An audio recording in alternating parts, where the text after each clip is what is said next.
اعتکاف بیٹھنے والے کی بیوی اس سے ملاقات کے لیے آ سکتی ہے اور یہ بیوی کو گھر کے اندر چھوڑنے بھی جا سکتا ہے۔ نبی علیہ الصلوۃ والسلام جب اعتکاف کا ارادہ کرتے تھے تو آپ علیہ الصلوۃ والسلام فجر کی نماز پڑھتے، فجر کی نماز پڑھ کر پھر آپ علیہ الصلوۃ والسلام اپنے خیمے کے اندر داخل ہوتے تھے۔ بسم اللہ الرحمن الرحیم۔ قال اللہ سبحانہ وتعالی فی القرآن المجید والفرقان الحمید بعد اعوذ باللہ من الشیطان الرجیم بسم اللہ الرحمن الرحیم وانتم عاکفون فی المساجد۔ آج میں آپ کے سامنے اعتکاف کے بارے میں چند باتیں بتلاؤں گا۔ اعتکاف نبی علیہ الصلوۃ والسلام کا سنت عمل ہے اور کثرت عبادت کی سب سے افضل ترین شکل وہ آخری عشرے میں اعتکاف بیٹھنا ہے۔ اعتکاف کا لغوی معنی ہے رک جانا، ٹھہرنا، جم کر بیٹھنا اور نفس کو اس کے ساتھ لگائے رکھنا۔ اصطلاح کے اندر اعتکاف کہتے ہیں کہ دنیا کے سارے کام کاج اور مصروفیات و معمولات چھوڑ کر عبادت کی نیت سے اللہ کو راضی کرنے کی خاطر مسجد میں ٹھہرنا، اس کو اعتکاف کہتے ہیں۔ اعتکاف بیٹھنے والے کو معتکف اور جائے اعتکاف کو، خیمے کو معتکف کہتے ہیں۔ اعتکاف کی دو قسمیں ہیں، ایک فرض اعتکاف اور دوسرا سنت اعتکاف۔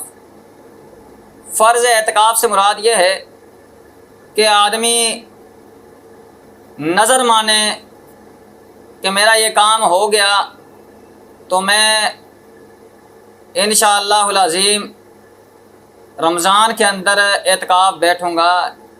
اس کو کہتے ہیں فرض اعتکاف، یعنی کہ جو نظر و منت کا اعتکاف ہوتا ہے۔ جیسا کہ عمر رضی اللہ تعالیٰ عنہ کے بارے میں آتا ہے، انہوں نے رسول اکرم صلی اللہ علیہ وسلم سے سوال کیا اور کہا کہ کنت نظرت فی الجاہلیۃ ان اعتکف لیلۃ فی المسجد الحرام قال فاوف بالنذر۔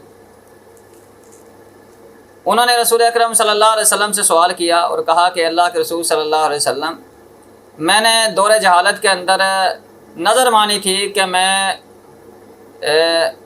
مسجد حرام کے اندر ایک رات کا اعتکاف کروں گا۔ تو آپ علیہ الصلوۃ والسلام نے فرمایا اپنی نظر کو پورا کر۔ تو نظر والا یا منت والا جو اعتکاف ہے وہ فرضی اعتکاف ہوتا ہے۔ اسی طرح اعتکاف کی دوسری قسم سنت اعتکاف۔ سنت اعتکاف یہ رسول اکرم صلی اللہ علیہ وسلم ہر سال رمضان المبارک کے آخری عشرے میں آپ علیہ الصلوۃ والسلام عبادت کی نیت سے مسجد میں اعتکاف بیٹھتے تھے 10 دن کے لیے۔ اسی طرح جس سال آپ علیہ الصلوۃ والسلام نے وفات پائی ہے، اس سال آپ علیہ الصلوۃ والسلام نے 20 دن کا اعتکاف کیا ہے۔ بخاری کے اندر آتا ہے، سیدنا عبداللہ بن عمر رضی اللہ تعالیٰ عنہ بیان فرماتے ہیں کہ کان رسول اللہ صلی اللہ علیہ وسلم یعتکف العشر الاواخر من رمضان، کہ رسول اکرم صلی اللہ علیہ وسلم رمضان المبارک کے آخری عشرے میں آپ علیہ الصلوۃ والسلام اعتکاف بیٹھا کرتے تھے۔ اور ایک اور حدیث میں آتا ہے حتیٰ توفاہ اللہ، نبی علیہ الصلوۃ والسلام ہر رمضان المبارک کے اندر اعتکاف بیٹھا کرتے تھے، یہاں تک کہ اللہ رب العزت نے آپ کو فوت کر دیا، وفات دی۔ اسی طرح اعتکاف کے لیے یہ 10 دن ہی بیٹھنا یہ ضروری نہیں ہے۔ اگر بندہ مصروف ہے، ٹائم نہیں ہے، وہ 7 دن بھی بیٹھ سکتا ہے، 5 دن بھی بیٹھ سکتا ہے اور 3 دن بھی بیٹھ سکتا ہے، 1 دن کا بھی اعتکاف کر سکتا ہے۔ اسی طرح اعتکاف اس کی فضیلت کیا ہے؟ اللہ اکبر کبیرہ، رسول اکرم صلی اللہ علیہ وسلم کی حدیث ہے، آپ علیہ الصلوۃ والسلام نے فرمایا کہ جو آدمی 1 دن اور 1 رات کا اعتکاف کرتا ہے، اللہ رب العزت اس آدمی اور جہنم کے درمیان 3 خندقوں کا فاصلہ کر دیتے ہیں، اور ایک خندق کی جو چوڑائی ہے وہ اتنی ہے جتنا مشرق اور مغرب کے درمیان جتنا فاصلہ ہے، اتنی ایک خندق کی چوڑائی ہے۔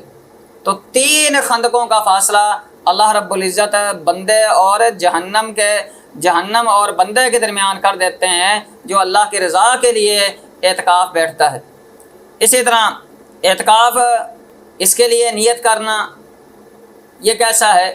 ہر عبادت کے لیے نیت کا ہونا ضروری ہے، جیسے کہ رسول اکرم صلی اللہ علیہ وسلم کی بخاری کے اندر حدیث ہے، انما الاعمال بالنیات، بے شک اعمال کا دار و مدار نیتوں کے اوپر ہے، اور اعتکاف ایک عبادت ہے اور عمل صالح ہے، اس کے لیے نیت کرنا یہ ضروری ہے۔ اور نیت یہ دل کے ارادے کا نام ہے، اس کے لیے کوئی خاص الفاظ اعتکاف کے لیے رسول اکرم صلی اللہ علیہ وسلم سے ثابت نہیں ہے، بس دل کے اندر یہ نیت ہو انشاءاللہ العظیم میں اللہ کے رضا کے لیے رمضان المبارک کے آخری عشرے میں 10 دن کے لیے اعتکاف بیٹھنے لگا ہوں، یا 7 دن کے لیے، یا 5 دن کے لیے، یا 3 دن کے لیے، یا 1 دن کے لیے، یہی نیت ہے جو دل کا ارادہ ہے۔ اسی طرح اعتکاف کا آغاز کب کرنا ہے؟ اعتکاف کا آغاز رسول اکرم صلی اللہ علیہ وسلم آخری عشرہ کے اندر کیا کرتے تھے، اور 20 رمضان المبارک کو یعنی 21ویں رات کا آغاز ہوتے ہی آپ علیہ الصلوۃ والسلام مسجد میں آتے تھے، یعنی مغرب کے وقت، اور ساری رات آپ علیہ الصلوۃ والسلام خیمے سے باہر آپ علیہ الصلوۃ والسلام ذکر اذکار کرتے اور نوافل وغیرہ پڑھتے، اور فجر کی نماز پڑھ کر آپ علیہ الصلوۃ والسلام خیمے میں داخل ہوتے تھے۔ تو جیسا کہ حدیث کے اندر آتا ہے، سنن ابی داؤد کے اندر حدیث ہے، سیدہ عائشہ رضی اللہ تعالیٰ عنہ بیان فرماتی ہیں، کان رسول اللہ صلی اللہ علیہ وسلم اذا اراد ان یعتکف صلی الفجر ثم دخل معتکف، نبی علیہ الصلوۃ والسلام جب اعتکاف کا ارادہ کرتے تھے تو آپ علیہ الصلوۃ والسلام فجر کی نماز پڑھتے، فجر کی نماز پڑھ کر پھر آپ علیہ الصلوۃ والسلام اپنے خیمے کے اندر داخل ہوتے تھے۔ اعتکاف کے لیے کون کون سی شرائط کا ہونا ضروری ہے؟ اعتکاف کرنے والا بالغ ہو، مسلمان ہو، اور جنابت سے پاک ہو۔ اگر اعتکاف کرنے والی عورت ہے تو وہ حیض اور نفاس سے طاہر ہو، اور اس کا حیض اور نفاق سے پاک ہونا یہ ضروری ہے۔ اعتکاف کے لیے کون کون سی چیزیں ہیں جو ممنوع ہیں، جو منع ہے؟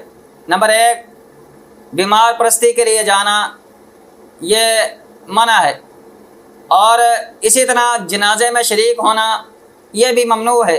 اسی طرح بیوی کے ساتھ مجامت کرنا، جماع کرنا، یہ بھی حالت اعتکاف کے اندر ممنوع ہے۔ اسی طرح چوتھی چیز، بشری تقاضوں کے بغیر مسجد سے نکلنا یہ بھی منع ہے، ممنوع ہے۔ وہ کون کون سی چیزیں ہیں جو اعتکاف کے لیے جائز ہیں؟ اعتکاف نمبر 1، اعتکاف کرنے والا اپنے لیے بستر اور چارپائی وغیرہ یہ مسجد کے اندر رکھ سکتا ہے، چارپائی کے اوپر سو سکتا ہے، بستر کے اوپر سو سکتا ہے۔ نمبر 2، اعتکاف بیٹھنے والے کی بیوی اس سے ملاقات کے لیے آ سکتی ہے، اور یہ بیوی کو گھر کے اندر چھوڑنے بھی جا سکتا ہے۔ نمبر 3، معتکف حوائج ضروریہ کے لیے اعتکاف کرنے والا ضروری حاجات کے لیے مسجد سے باہر نکل سکتا ہے، اور اگر راستے کے اندر کوئی مریض وغیرہ اسے مل جائے، اس سے ملاقات ہو جائے تو چلتے پھرتے اس کا حال بھی دریافت کر سکتا ہے، اس کا حال پوچھ سکتا ہے۔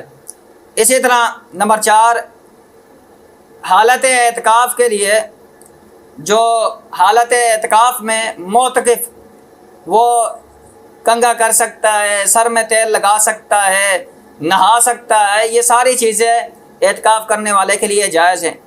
اسی طرح معتکف کے لیے ضروری حاجات مثلاً پیشاب پخانہ، فرض غسل کے لیے مسجد سے وہ باہر جا سکتا ہے۔ اگر مسجد کے اندر واش روم وغیرہ یا نہانے کی جگہ موجود نہیں ہے تو وہ اپنے گھر بھی جا سکتا ہے، مسجد سے باہر جا سکتا ہے۔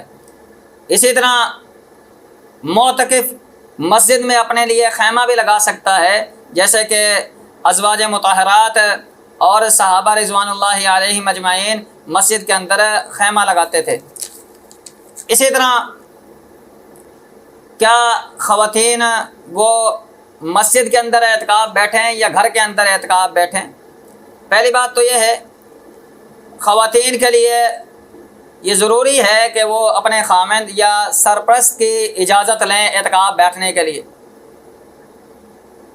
جیسا کہ بخاری کے اندر سیدنا عائشہ رضی اللہ تعالی عنہ کے بارے میں آتا ہے کہ انہوں نے ایک دن رسول اکرم صلی اللہ علیہ وسلم سے اعتکاف بیٹھنے کی اجازت لی تو آپ علیہ الصلوۃ والسلام نے ان کو اجازت دے دی۔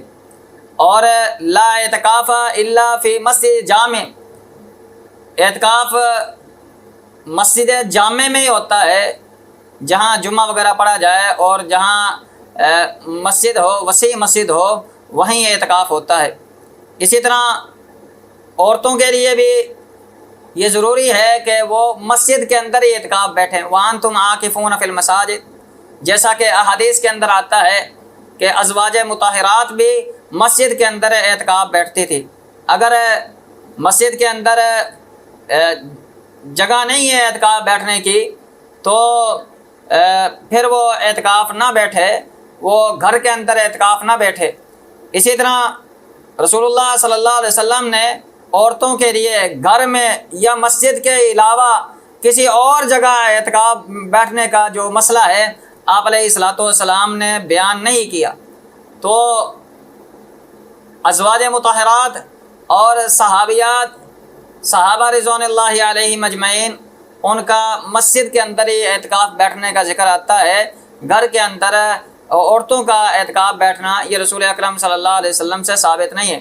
اگر مسجد کے اندر جگہ ہے عورت کے اعتکاف بیٹھنے کی، علیحدہ سے مرد اور عورت کا اختلاط نہیں ہوتا، علیحدہ علیحدہ واش روم ہیں، علیحدہ علیحدہ خیمے ہیں، تو پھر تو مسجد کے اندر عورت کا جائز ہے۔ اگر اختلاط کا خطرہ ہے پھر عورت نہ بیٹھے، یہ اضطراری حالت ہے، یہ مجبوری ہے، تو عورت کو اس کا نیت کا ثواب مل جائے گا، لہٰذا وہ ایک نیا دروازہ نہ کھولے کہ گھر کے اندر اعتکاف بیٹھ جائے۔ اللہ سے دعا ہے جو کوئی سنایا ہے اس کے اوپر عمل کرنے کی توفیق عطا فرمائے۔ اللہ خاتمہ بالایمان فرمائے، زندگی شان والی دے، موت ایمان والی دے۔ اقول قولی ھذا واستغفر اللہ الذی ولکم ولسائر المسلمین، والسلام علیکم ورحمۃ اللہ وبرکاتہ۔